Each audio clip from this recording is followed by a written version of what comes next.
त्यानंतर आता या विधानसभेच्या निवडणुका ज्या येत आहेत, आता नोव्हेंबरमध्ये विधानसभेच्या निवडणुका येत आहेत, त्यामुळे रिपब्लिकन पक्षाला एक 10-12 जागा मिळाव्यात अशी आमची मागणी आहे.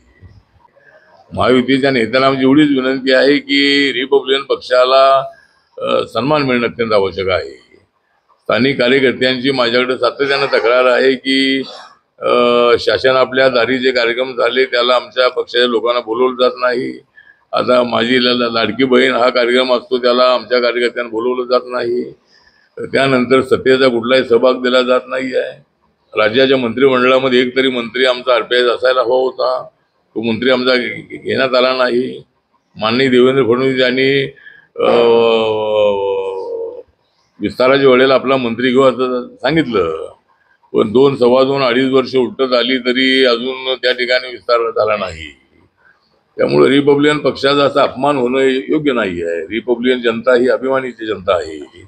त्यामुळं ही काही प्रमाणामध्ये महाराष्ट्रामध्ये आपलं नुकसान झालेलं आहे. विधानसभेला ते होऊ नये, आपलं सरकार आलंच पाहिजे अशा पद्धतीची आमची भूमिका आहे. पण रिपब्लिकन पक्षाला गृहीत धरून चालणार नाही आहे. पण आता नवीन पार्टनर आल्यामुळं आरपीआयच्या संबंधामध्ये काही लक्ष दिलं जात नाही आहे. तर त्याचा विचार आमच्या नेत्यांनी, महायुतीच्या नेत्यांनी करावा.